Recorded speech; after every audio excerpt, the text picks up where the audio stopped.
Kenalin, nama aku Muhammad Ridho Aslam. Nama aku Aura Putri Syanani. Nama aku Ferli. Aku Dinda Amalia. Nama aku Rizky Anugrah Kusuma. Menurut kamu tuh puasa apa sih?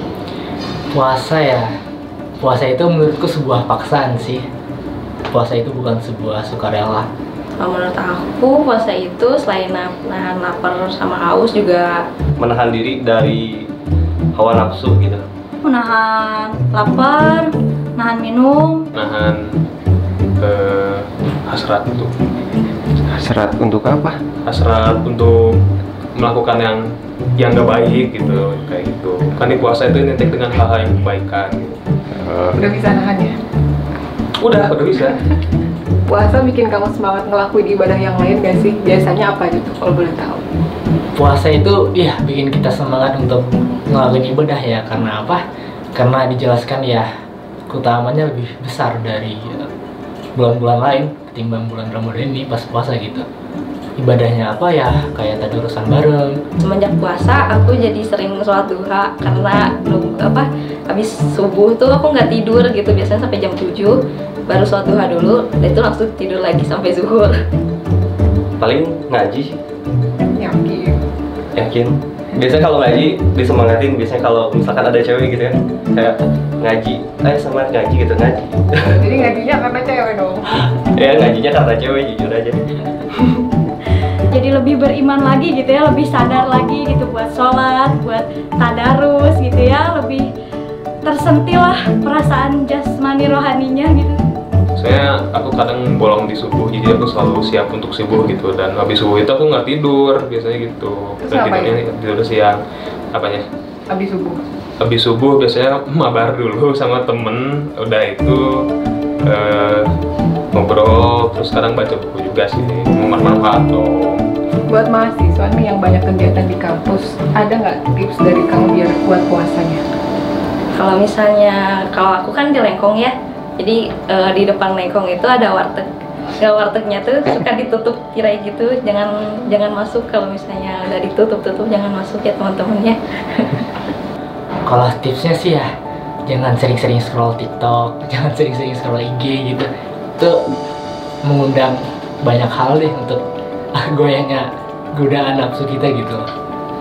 Biar kuat puasa ya, jaga pandangan aja gitu, sama jaga hawa nafsu gitu, jangan kemana-mana gitu. Dari aku sendiri sih jangan lupa mandi gitu ya, karena kalau mandi sendiri kan kita jadi semangat, jadi berenergi lagi, jadi nggak lemes-lemesan buat puasanya. Ya sahurnya aja yang benar sih, makanan juga dilihat juga, jangan sampai kekurangan, jangan sampai juga kebanyakan gitu. Apalagi rata-rata mahasiswa itu kan ngandelin Indomie, jangan sampai Indomie terus gitu. Kamu kaum yang suka kelihatan kakinya doang nggak di warteg? Kakinya lu? Iya, kakinya doang, nongol gitu, kakinya doang di warteg. Godin gitu. Oh enggak dong, enggak. Menurut kamu, bohong, marah, gibah, terus nangis waktu puasa tuh bikin puasa batal?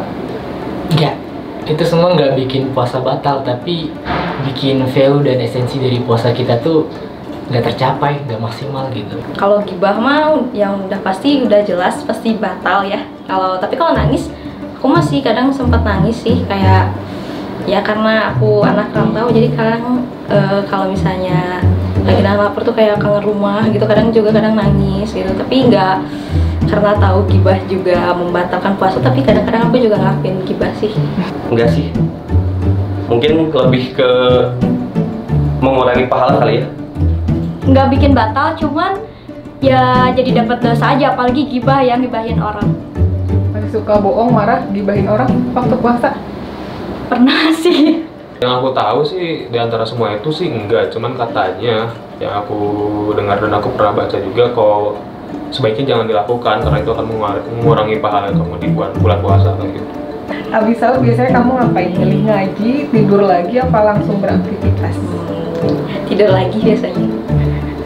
Tidur lagi tuh bener gak sih nambah pahala puasa? Enggak karena tidur itu katanya bakal mengurangi, kan kita terlalu banyak tidur tuh mengurangi pahala puasa gitu. Habis sahur pasti kita sholat subuh dulu, habis sholat subuh kita tadarus bentar. Biasanya sholat terus bobo. Udah sholat terus tidur lagi. habis sahur biasanya aku buka laptop, terus aku kadang buka Twitter, baru sholat subuh. Menurut kamu nih, gosok gigi ngebatalin puasa nggak?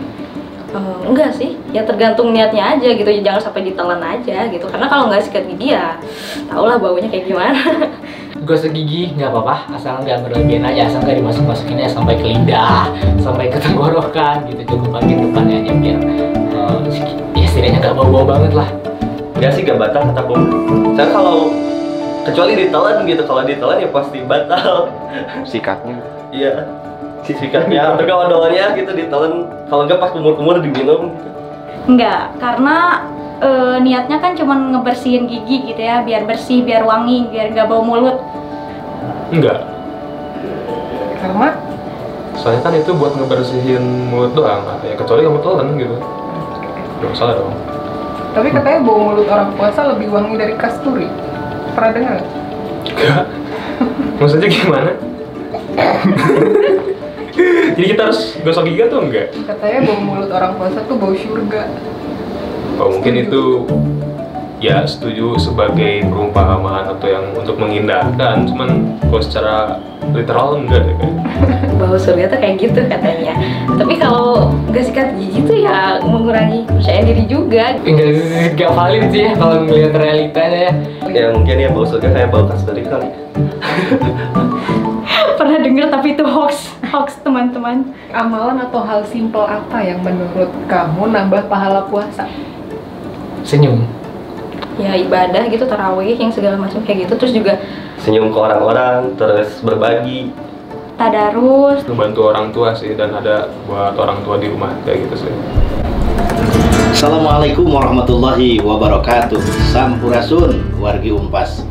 Alhamdulillah, wassalatu wassalamu ala rasulillah Sayyidina Muhammad ibn Abdillah wa ala alihi wa sahbihi wa mawala amma ba'du. Penting untuk kita cermati bersama beberapa hal berikut ini. Pertama, di bulan Ramadan ini kita melaksanakan saum. Dalam bahasa Sanskerta disebut puasa, upawasa, mendekatkan diri kepada Tuhan yang Maha. Menahan haus dan lapar itu adalah inti puasa, mengendalikan syahwat, terutama hubungan suami istri bagi yang sudah berpasangan, dan juga yang belum berpasangan, mengendalikan syahwatnya merupakan bagian terpenting dari puasa. Tetapi ada puasa yang lebih dari itu, yaitu puasa panca inderanya berpuasa, sehingga berlaku filsafat nana. Ketika berpuasa itu tarasa ucap-ucapna lamun lain ucapeunana, tarasi tingali-tingalina lamun lain tingalieunana, tarasa dangu-danguna upami sanes dangueunana. Nah, ini hakikat puasa, dan puasa yang hakiki yang para kaula muda terutama harus diperhatikan, para mahasiswa dan teman-teman anak muda-mudi. Puasa bukan hanya terkonsentrasi menahan lapar, haus, tetapi hal-hal tadi. Karena gosip atau gibah, apalagi fitnah, itu memang secara fikih tidak membatalkan puasa, tetapi bisa menggugurkan pahala puasa. Bayangkan kalau kita kerja di suatu lembaga, di sebuah instansi atau perusahaan, disiplin kita kerja, punya kualitas kerja bagus, tapi tidak dapat upah. Disebut rugi sih bisa jadi. Kita berpuasa nahan haus dan laparnya terus, tetapi pahalanya tidak ada. Yang itu digambarkan, kata Nabi, kamin shaimin laisalahu min siyami ilal ju' wal atos. Banyak sekali orang berpuasa tidak mendapatkan pahala apapun dari puasanya, kecuali punya pengalaman haus, pengalaman lapar, dan qiyamul lailnya hanya kenangan begadang semata. Naudzubillah summa naudzubillah min dzalik. Maka ada amalan-amalan yang harus diutamakan ketika berpuasa, karena puasa sendiri biasanya akan menarik amal-amal yang lain. Selain kita menahan haus dan lapar di siang hari, malamnya kita tergerak untuk memakmurkan masjid dengan qiyamul lail, sholat tarawih. Otomatis kita melaksanakan sholat isya berjamaah. Kemudian dibangunkan sahur, maka bangun lebih awal, ada kesempatan untuk ibadah, baik sholat sunnah lagi, ataupun tadarus Al-Quran, ataupun amaliyah yang lain.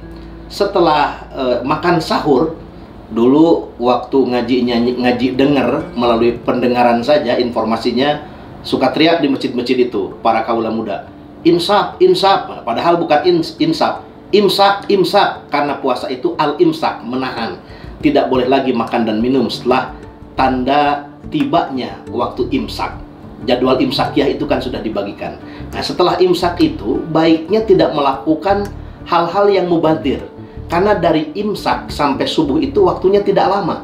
Lakukan hal-hal yang positif. Mungkin untuk kaula mudinya bisa turut serta merapihkan bekas makanan, melakukan kebersihan lingkungan, rumahnya, dan lain sebagainya.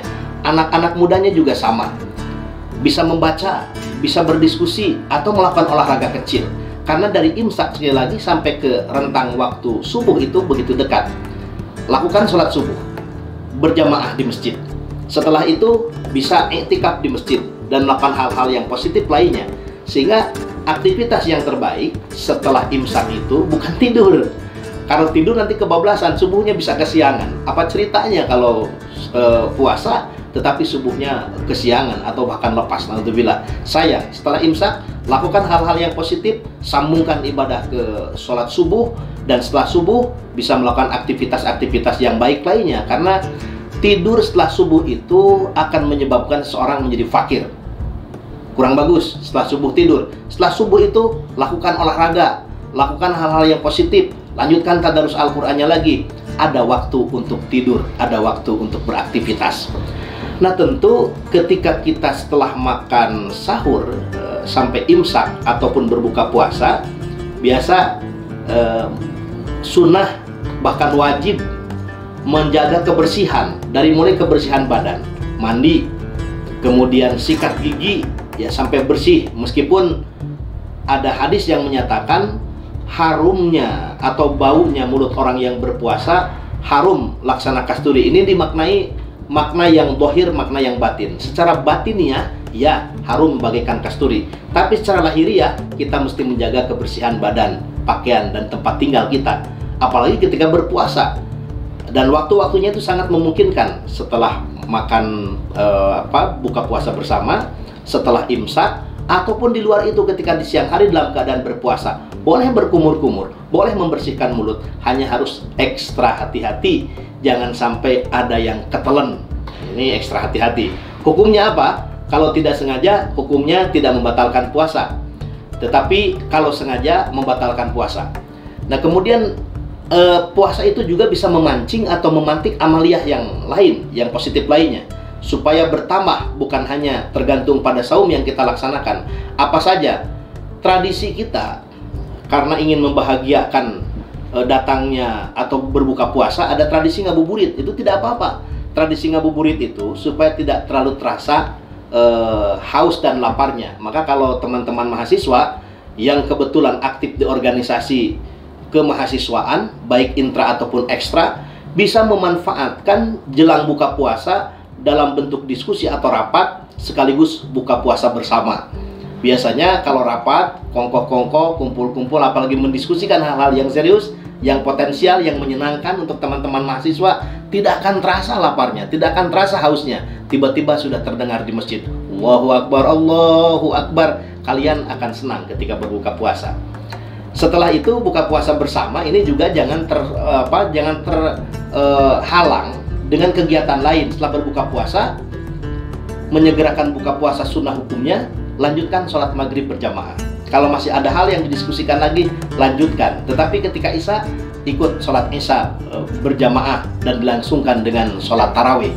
Ini modelnya, jangan sampai buka puasa bersama tapi maghribnya hilang, tidak dilaksanakan, isyanya juga ditinggalkan. Ini jadi istilah orang Sunda itu harus dalam kerangka pardu kasamut sunat kalampah. Pardunya buka puasa bersamanya itu menjadi sunnah, tambahan pahala bersama-sama, membangun silaturahmi. Sholat wajib maghribnya wajib, isyanya wajib, tarawehnya sunnah, itu jangan ditinggalkan, jadi pardu kasamut sunatna kalampah. Nah ini jangan sampai codog-dog tinggal igel, moro julak ngelepaskeun pesing.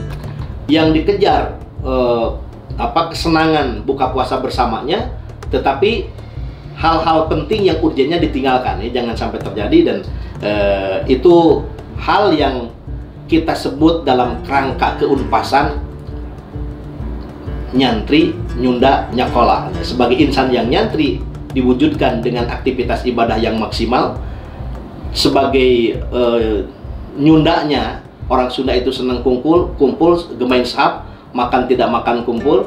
Nyakolanya pandai mensiasati situasi dan kondisi, tidak ada kewajiban yang ditinggalkan dan ditanggalkan dengan budaya yang ada, sehingga betul-betul menjadi pribadi yang pangkuh agamana, luhung ilmuna, dan jembar budayana. Mudah-mudahan kita semua bisa mengkolaborasi dan mengkombinasikan itu semua di bulan suci Ramadan ini.